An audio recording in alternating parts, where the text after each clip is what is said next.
ورحمة الله. أهلا بيكم في قناة اور كروشيه. إن شاء الله النهاردة هنبدأ أول فيديو في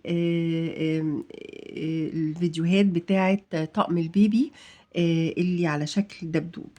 هنعمل النهاردة البطانية. أنا هستخدم خيط قطن جولد، إليس قطن جولد، وإبرة مقاس 3. النهاردة إن شاء الله في الفيديو دوت هنعمل الوحدات بتاعة البطانية والإطار، يعني هنخلص البطانية والإطار بتاعها. وإن شاء الله هنعمل بعد كده فيديوهات لبقية الطقم، اللاكلوك والآيس كاب والبلوفر اللي على نفس الشكل. هنبدأ الأول بالشكل ده.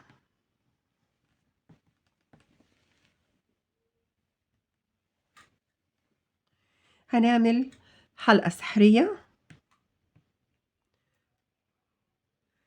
ونشتغل جوه الحلقة السحرية 12 عمود بلفة. الأول هنرتفع كده 3 سلاسل، وهنعتبر ال3 سلاسل دول أول عمود، وبعد كده هوت هنعمل جنبه 11 عمود بلفة.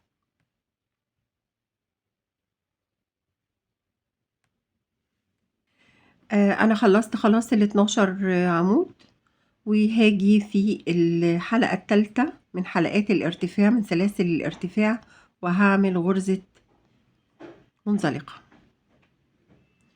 هرتفع 3 سلاسل، برضو هعتبرهم أول عمود، وهلف الخيط وهدخل في نفس المكان اللي عملت فيه غرزة المنزلقة، يعني في الحلقة الثالثة من سلاسل الارتفاع. وده كده هيعتبر تزايد، كأني عملت عمودين في أول مكان. ناخد بالنا العمود الأولاني بيبقى متداري شوية، هندخل فيه وهنعمل برضو تزايد. الدور ده الدور كله تزايد، يعني كل عمود هعمل فيه عمودين، هيبقى المجموع اللي معايا 24 عمود. زي ما قلنا سلاسل الارتفاع هنعتبرها عمود. خلص الدور وهرجع لكم على طول. انا خلصت الدور اهوت. هنيجي برضو في الحلقة الثالثة في سلاسل الارتفاع وهنعمل غرزة منزلقة.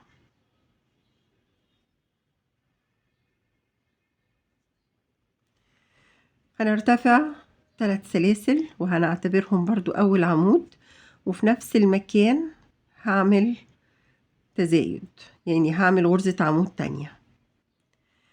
الدور ده زي الدور اللي فات بالظبط، كل الأعمدة اللي أنا عملتها في الدور اللي فات هعمل فيها تزايد، يعني 24 عمود يبقوا 48 عمود.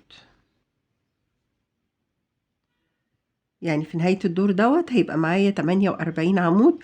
ولازم نعد الأعمدة كويس في كل دور، علشان التقسيمة اللي احنا هنعملها بعد كده وفي الدور اللي بعد كده معتمدة على العدد. هخلص الدور وهرجع لكم. أنا خلصت الدور أهوت. هعمل غرزة منزلقة في السلسلة الثالثة في سلاسل الارتفاع، وهرتفع سلسلة واحدة بس. تمام. وهدخل في الغرزة اللي جنب سلاسل الارتفاع، يعني ادي هنا اهوت كده، ادي هي سلاسل الارتفاع، ودي الحلقة اللي احنا دخلنا فيها وعملنا المنزلقة. احنا بقى هندخل في الغرزة دي، الغرزة اللي هي تعتبر التانية في الدور.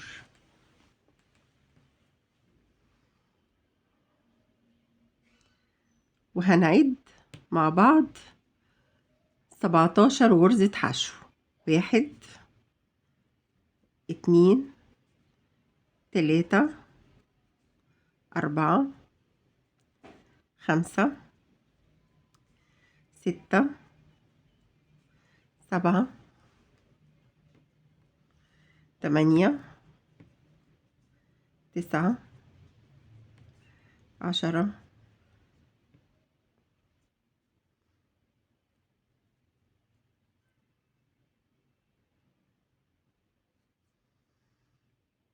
11 12 13 14 15 16 17. ماشي تمام كده. طيب احنا بقى دلوقتي هنشتغل في الغرزة رقم 18. هنشتغل في الحلقة الأمامية. شايفين الغرزة ليها حلقة أمامية وحلقة خلفية اللي هما بيعملوا شكل شكل الفي. كل غرزة كده في حلقة أمامية وحلقة خلفية، حلقة أمامية وحلقة خلفية. تمام. احنا بقى هندخل الإبرة هنا وهنشتغل في الحلقة الأمامية فقط.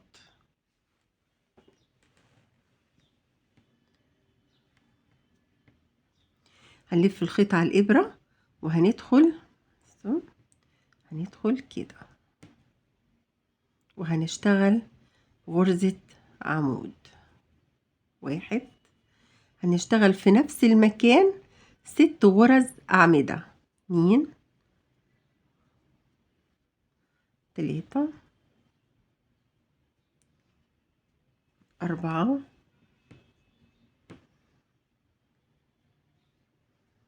5 6. تمام. علشان احنا هنحتاج الحلقة الخلفية هنشتغل فيها. طيب هنعمل ايه بقى بعد كده؟ نشوف كده الغرزة اللي بعد كده نرجع نشتغل حشو تاني. نظبط الشغل كده. عملنا 1 2 3 4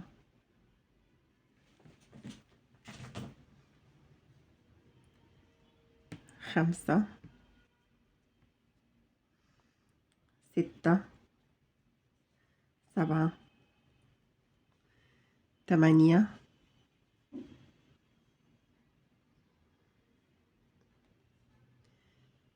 9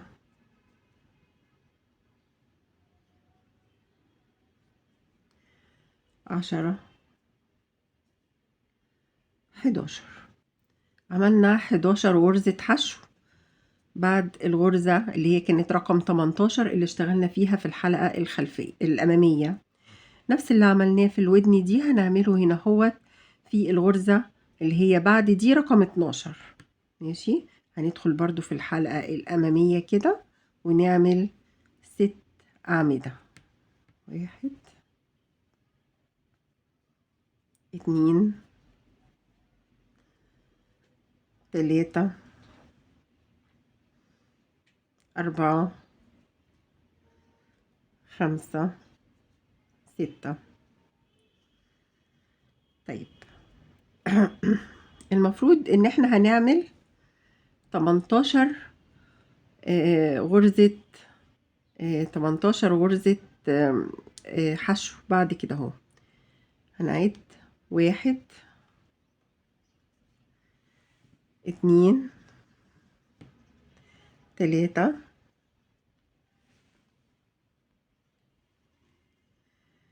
4 5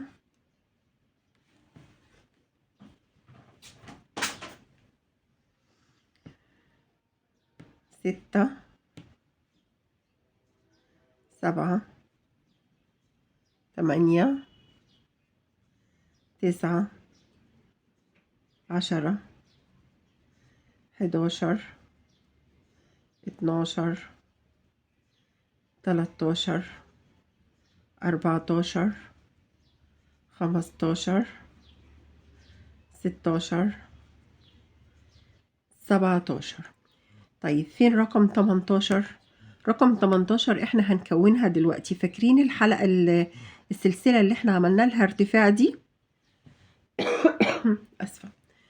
السلسلة دي احنا هنعتبرها الغرزة رقم 18. تمام. بس احنا مش هندخل هنا ونعمل غرزة منزلقة. لا احنا هنحاول ان احنا نعمل القفلة اللي هي ما تديش شكل كده انه الشغل مكلكع من هنا هوت، وهنداري الخيط من ورا. اجيب ابرة مثلا ارفع شوية كده، وبدخل تحت الحلقتين دول اللي هم اول غرزة في الدور، وبسحب الخيط ده كده. تمام. وشايفين ادي الغرزة الاخيرة، بدخل كده اهو في النص، وبرجع اسحب الخيط ده تاني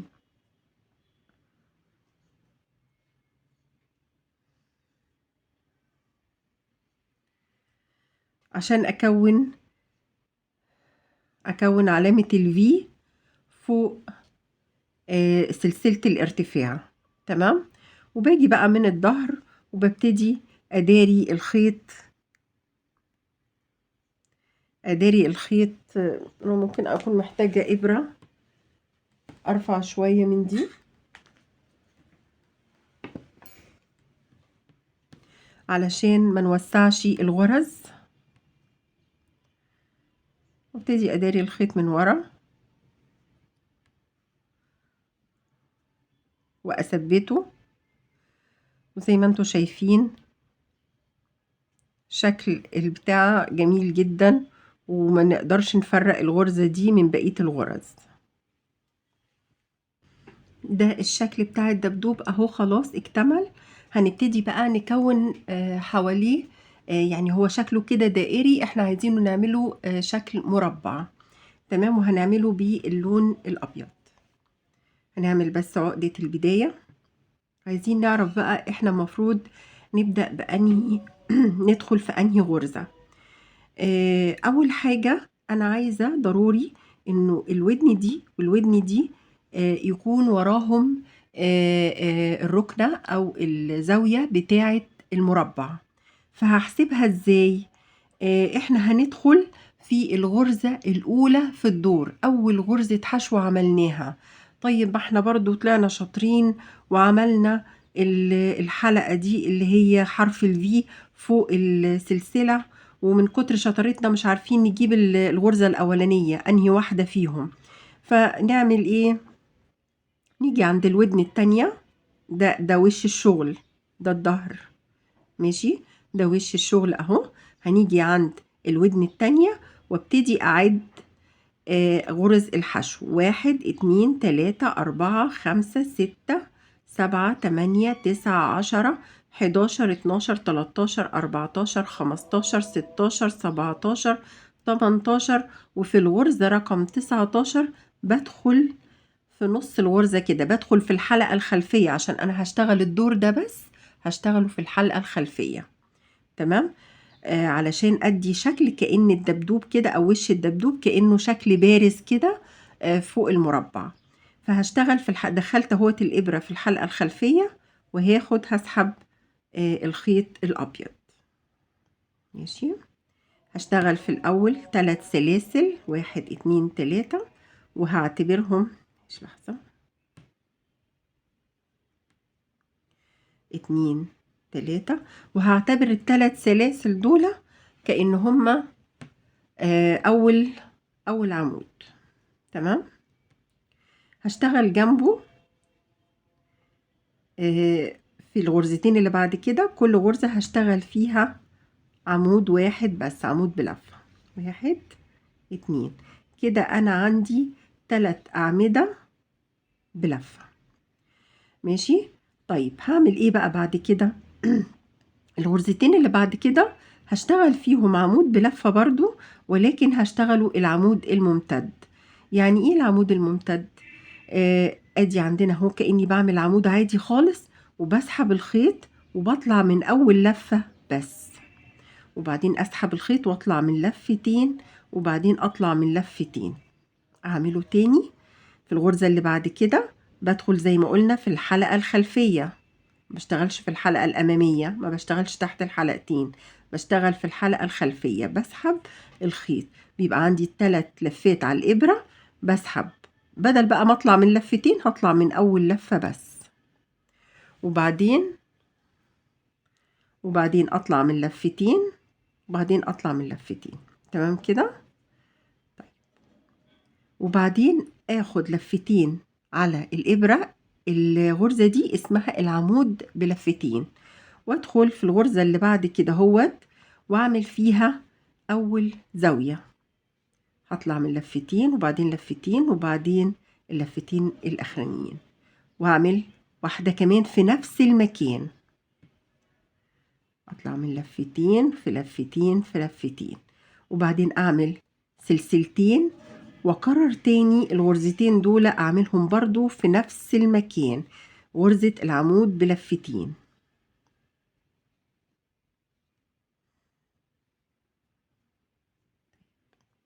الشكل هيبقى كده. أنا دلوقتي بكون من المربع من الدايرة بكون شكل مربع. طيب أنا ليه عملت العمود الممتد ده؟ ما كنت بعد ما عملت العمود بلفة عملت الاتنين دول عمود بلفة عادي وعملت العمود بلفتين. العمود الممتد هو أطول حاجة بسيطة من العمود بلفة، وأقصر حاجة بسيطة من العمود بلفتين. فعلشان أدي الشغل بتاعي يبقى فيه انسيابية كده، ما احسش ان المربع طالع كأنه سلالم، لا كأنه طالع بشكل طبيعي جدا. فأنا بروح عاملة العمود وبعد كده بعمل العمود الممتد وبعد كده بعمل العمود بلفتين. تمام. طيب هرجع بعد كده هعمل الغرزتين اللي بعد كده هعمل فيهم عمود ممتد. التاني برضو كل الغرز بشتغلها في الحلقة الخلفية. خلاص عملت اتنين. بعد كده السبع غرز اللي بعد كده هشتغل فيهم غرزة عمود بلفة عادي خالص. ادي واحد، اشتغل زي ما قلنا في الحلقة الخلفية. اتنين،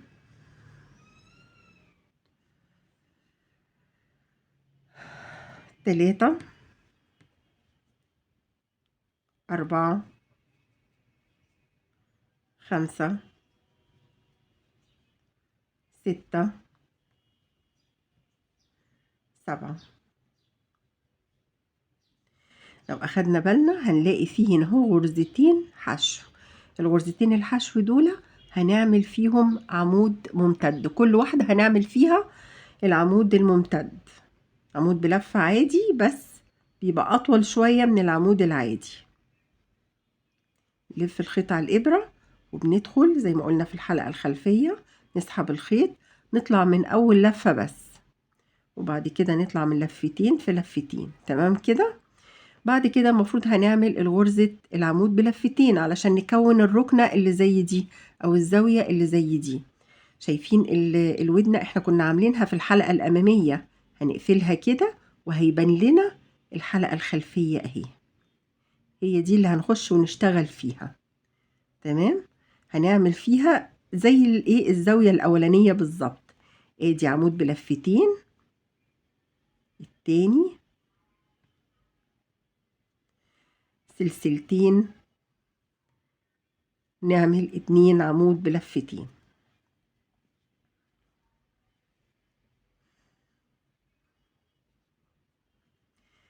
ونرجعها كده اهوت.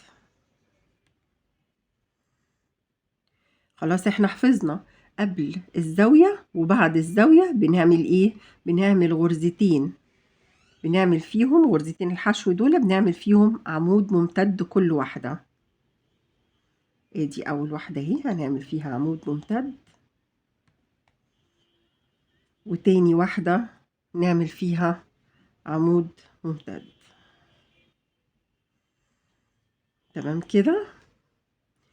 وبعدين 7 أعمدة ورا بعض، كل غرزة هنعمل فيها عمود واحد. 3،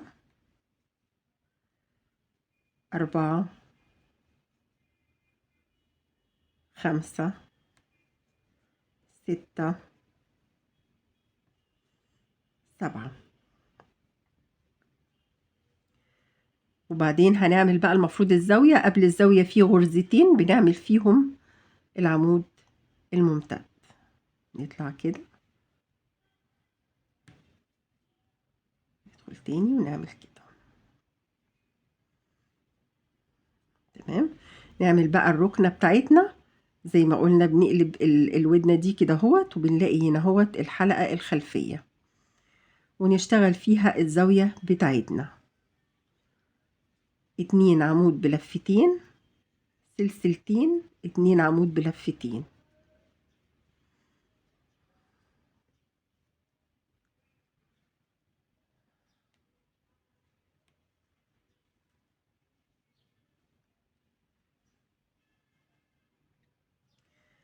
ادي اول غرزة اهيت. بعد الحلقة دي هندخل نعمل فيها عمود ممتد، عمود بلفة عادي بس ممتد، والتانية برضو كده. احنا بنكرر كل اللي عملناه، بس انا هعمل معاكم الدور كله لاخره علشان علشان يبقى سهل علينا. هنعمل 7 أعمدة. 1 أعمدة عادية، 2، 3، 4، 5، 6، 7، وبعدين 2 عمود ممتد. ادي اول واحدة اهي، والغرزة اللي بعدها عمود ممتد، وبعدين نعمل الزاوية بتاعتنا.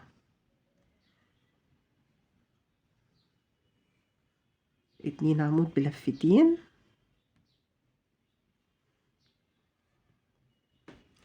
سلسلتين، 2 عمود بلفتين.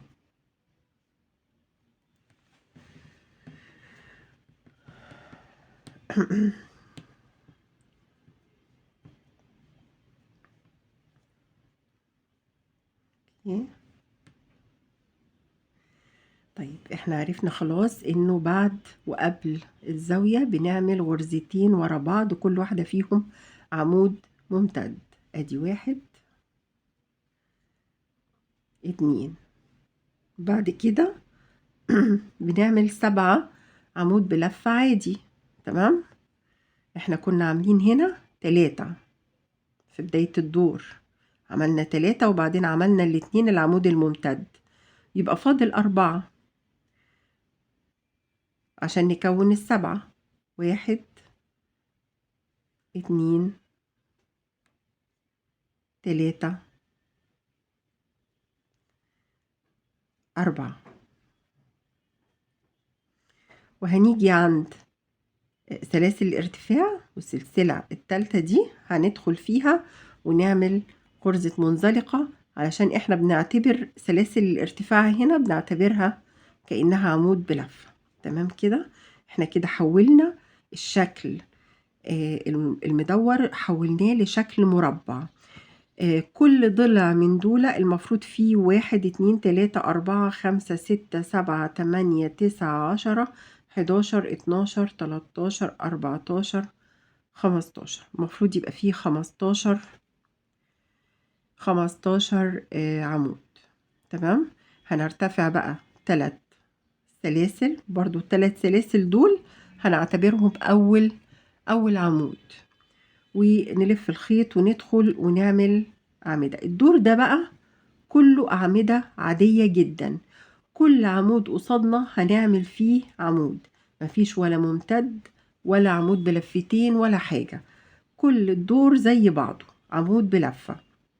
تمام، كل عمود يقابلنا نروح عاملين فيه عمود بلفة، ونيجي بقى عند الزاوية ونعمل التزايد بتاعنا، عمودين، سلسلتين، عمودين.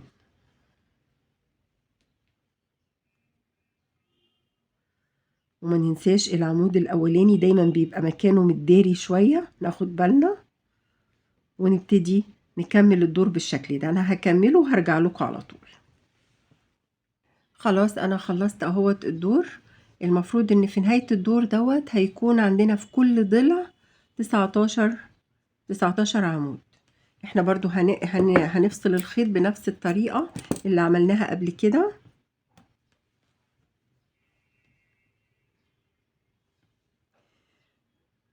هنيجي عند الحلقتين بتوع أول عمود وندخل تحتهم كده بالخيط،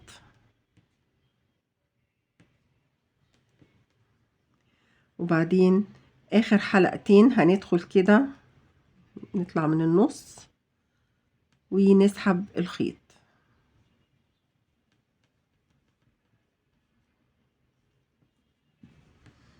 تمام، وبعدين نبدأ بقى ايه نداري الخيط ورا بعد ما نكون أمناه.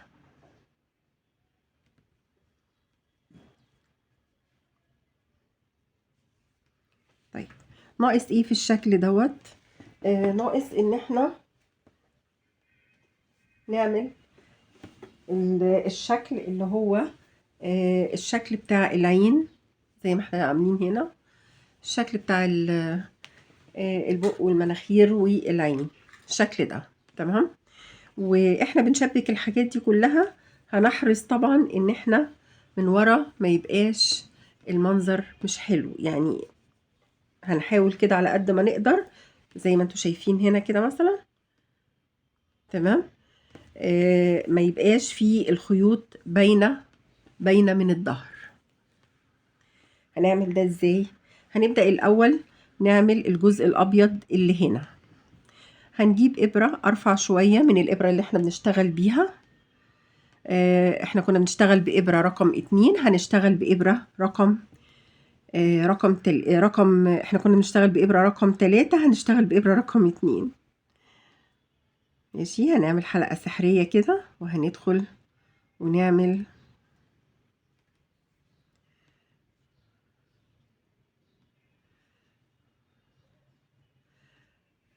3 سلاسل. تمام، وهنشتغل جوه الحلقة السحرية 11 عمود، عمود بلف عادي. تمام،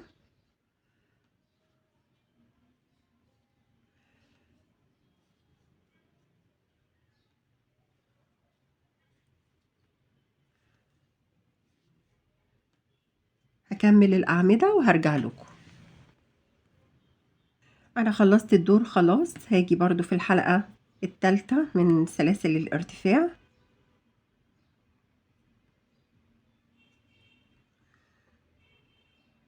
وهعمل غرزة منزلقة.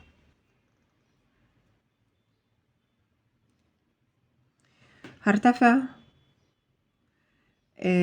سلسلة وهدخل في نفس المكان وهعمل غرزة نص عمود. الغرزة اللي بعد كده هعمل فيها 2 نص عمود، 1 تزايد يعني، وهمشي بالتكرار دوت. غرزة هعمل فيها غرزة واحدة بس نص عمود، وغرزة هعمل فيها غرزتين نص عمود، 1 2. تمام، ادي 1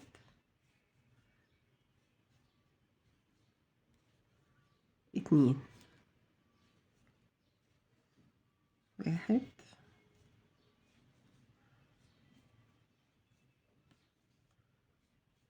هنا 2. هعمل كده اهوت لاخر الدور.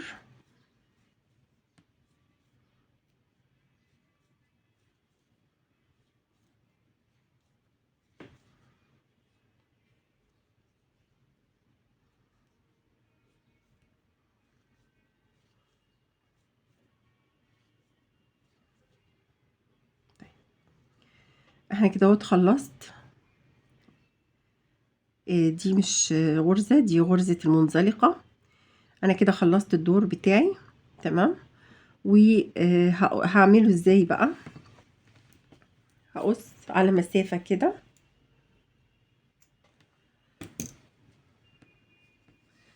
علشان هشبك بالخيط ده، وهقفل بنفس الطريقة.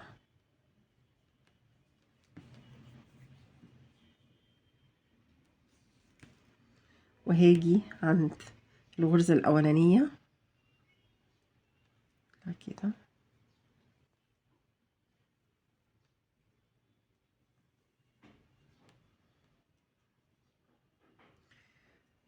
بالشكل ده. الشكل بقى شكل دائري منتظم. تمام. ثبت بس الخيط.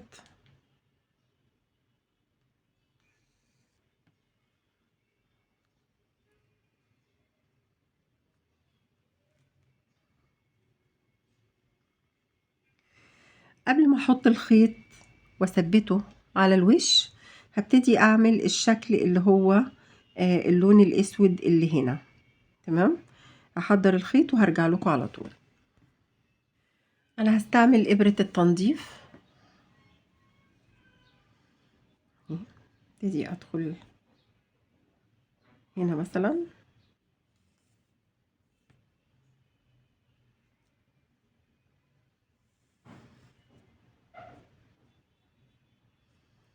تمام. وبعدين هدخل في المنتصف هنا.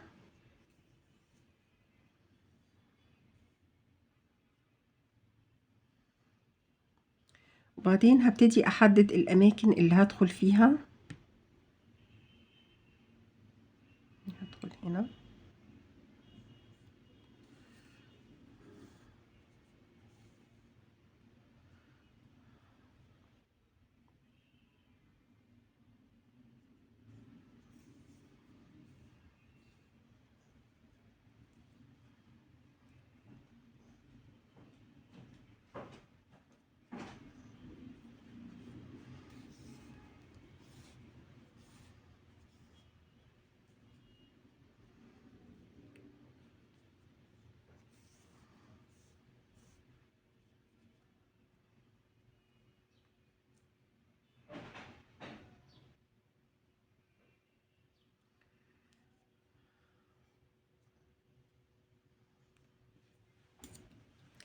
انا بحاول اوازن واوسطن الاماكن اللي هقدر اشتغل فيها عشان الشكل يبقى مظبوط.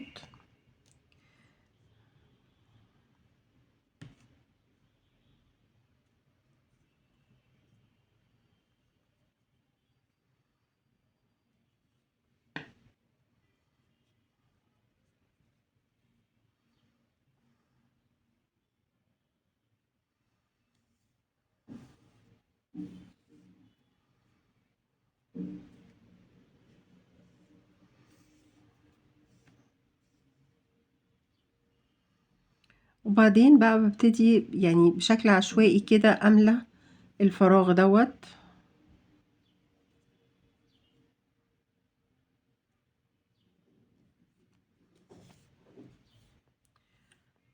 هقعد اعمل خطوط كده رايح جاي.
يعني بحاول كل الاماكن اللي فيها ابيض ديت بحاول اخفيها على قد ما اقدر.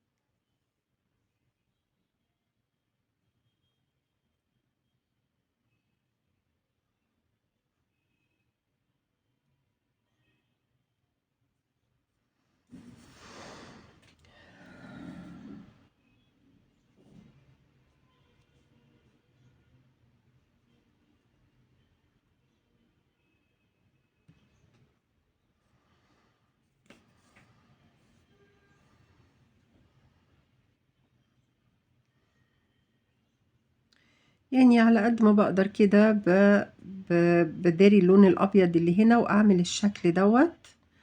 وبالنسبة للمنطقة اللي من ورا يعني ما تقلقوش خالص بالنسبة للحاجات اللي باينة دي، لأنه كل ده مش هيبان من ورا، لإن إحنا هنشبكها هنا.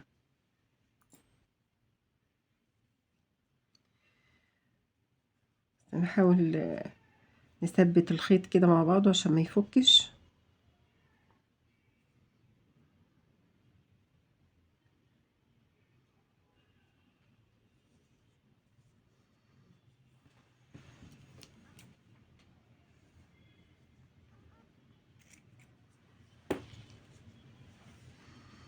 تمام كده.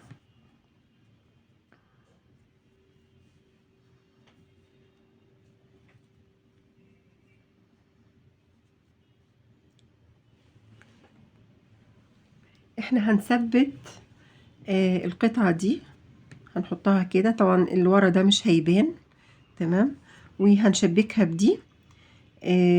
وبصوا يعني هنحط دي على الحز اللي هو بتاع الدايرة الأولانية دي، نهايتها هنا كده، طبعًا ده يبقى كده ماشي. بس يعني وإحنا بنخيطها يُفضّل إن يكون في إنها تكون مشبوكة بدبوس، فأنا هاشوف كده دبوس وأشبكها بيها وهارجع لكم على طول. أنا ثبّتت الخيط، قصدي الدايرة دي ثبّتها بدبوس عشان ما تتحركش وإحنا بنشتغل. وهابدأ بقى طبعًا استعملت أهو إبرة التنضيف، وهابدأ أثبّت الشغل بتاعنا. وأنا باثبّت الشغل أحاول أدخل في، أنتم عارفين الغرز؟ لحظة واحدة. زي ما أنتم شايفين الغرز في حلقات بتبقى من قدّام وفي حلقات من ورا، أحاول على قد ما أقدر إن أنا ما أبيّنش الشغل وأنا شغّالة، يعني أشتغل دايمًا في الحلقات اللي من قدّام، أحاول أثبّته كده من قدّام.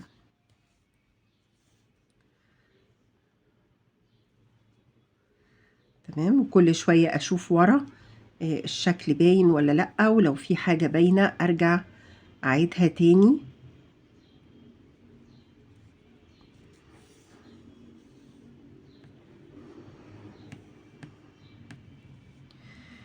يا رب الشرح يبقى واضح. بُصّوا أنا باخد من الحلقات اللي من قدّام، عشان الشغل ما يبانش من ورا، التنضيف ده ما يبانش من ورا.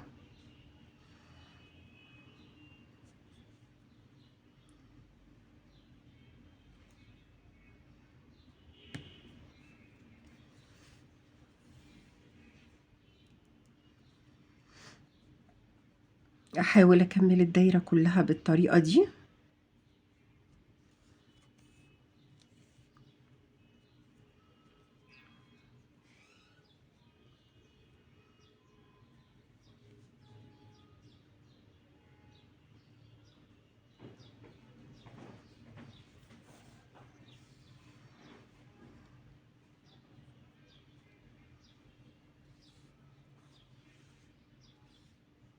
بالشكل ده.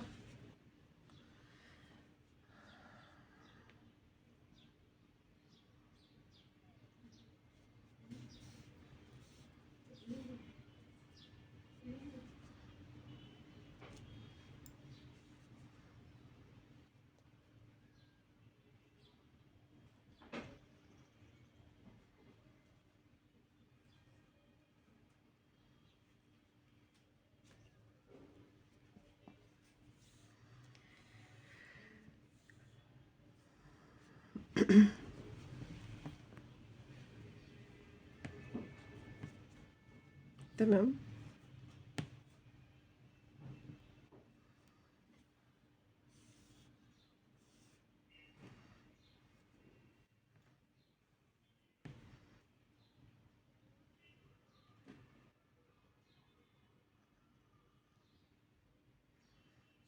خلاص كده أهوّة، أنا كمّلت تقريبًا الدايرة، آخر حتّة أهي.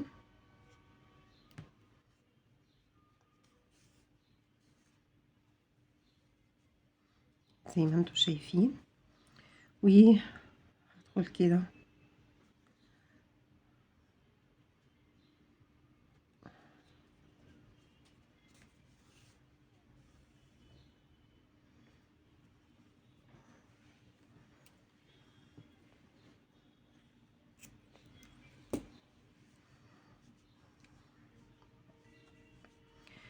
المربع كده تقريبا خلص، ناقص بس نعمل الجزء بتاع العين.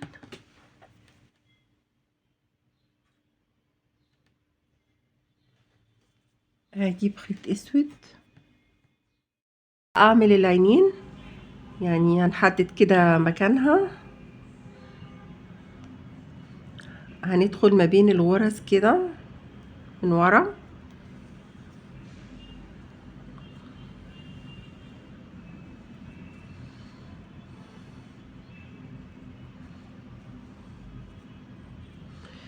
وابتدي اشتغل على الحلقات بتاعة الغرزة اللي هي من قدام، علشان من الخلف ما يبقاش فيه حاجات كتيرة باينة.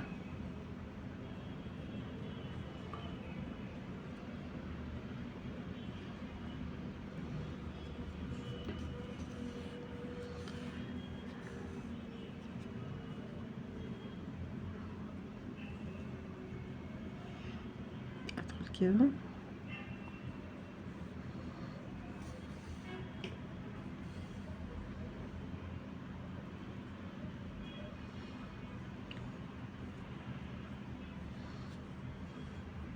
واتحرك من تحت الغرز من هنا عشان اوصل للمكان التاني.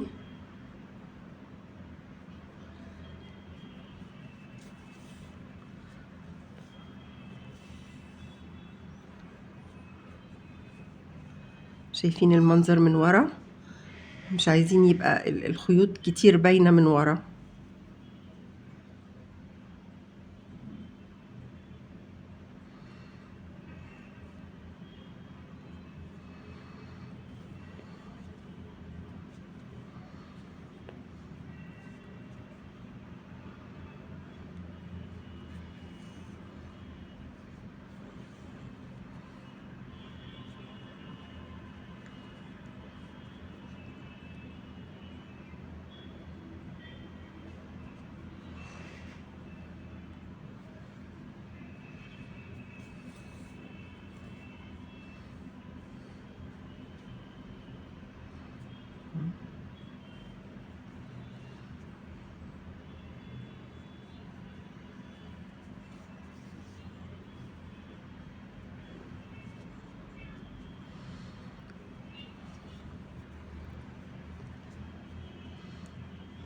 احاول من ورا اداري اطراف الخيوط تحت الغرز، مش عايزينها تبان ولا من قدام ولا من خلف الشغل.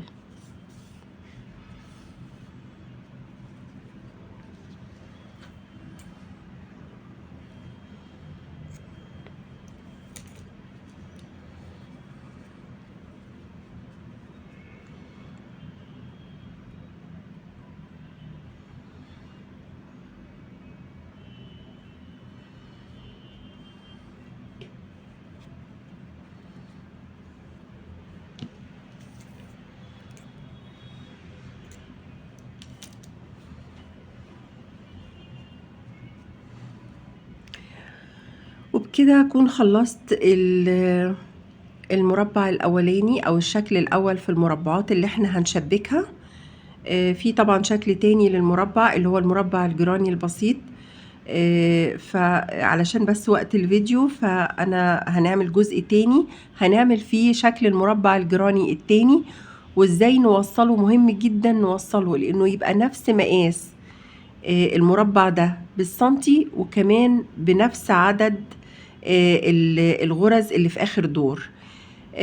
وان شاء الله في الفيديو التاني هنعمل المربع دوت وطريقة التشبيك والاطار اللي هنعمله للبطانية. اتمنى يعني ان الفيديو يكون سهل عليكم. هي القطعة فيها تفاصيل شوية لكن هي في النهاية سهلة. اذا عجبكم الفيديو يا ريت ما تنسوش تعملوا لايك، واللي مش مشترك في القناة يا ريت يشترك، وشكرا.